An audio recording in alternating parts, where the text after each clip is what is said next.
పాప ఇంకొకటి ఫ్యాన్కు ఊరేసుకుంది అన్నారు. అక్కడ ఊరేసుకుని నాన్న వాళ్ళు అయితే మేము పోయేలోపు ఏం లేదు. నిజంగా మా పాప సూసైడ్ చేసుకుంటే మేము పోయిందాక ఉంచాలి కదా, తాడు అవన్నీ అలాగే ఉంచాలి కదా. చున్నీతో ఊరేసుకుంది అన్నారు. మాకు 9:30కు ఫోన్ చేసిర్రు, ఇక్కడికి రమ్మన్నారు. ఇక్కడ గాంధీకి వచ్చినాం. గాంధీ నుంచి వచ్చిన తర్వాత మళ్ళీ బాచిపల్లి రమ్మన్నారు. బాచిపల్లి పోయినాక మళ్ళీ బాచిపల్లి ఏం చేస్తాను కాలేజ్ కాడికి పోయి నిన్న 10ంటికి, నిన్న ఎప్పుడు 9:30 నుంచి సాయంత్రం 11 గంటల దాకా కూడా మా పాపను చూపించలేదండి. ఇప్పుడు పోయి చూసి వచ్చాను. నా పిల్ల షోరూంలో బొమ్మ ఉన్నట్టుంది.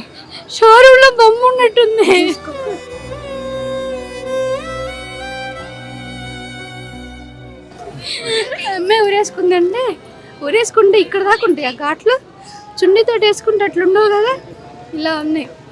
ఈ నుంచి ఇక్కడ దాకా మన ఒక కడ్డీ కాల్చి వాత పెడితే ఎట్లుంటది అట్లుంది. ఇక్కడ నుంచి ఇక్కడ దాకా వేసుకున్న వాళ్ళ చేతులు ఇట్లా స్ట్రైట్ గా ఉండాలి. కానీ మా చెల్లిది ఒకటి పొట్ల మీద ఒకటి ప్లేన్ గా ఉంది. ఇట్లా పడుకుంది.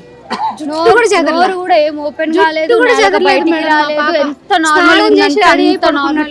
స్నానం చేసి రెడీ అయి పడుకున్నట్టుంది మా పాప. అంతే.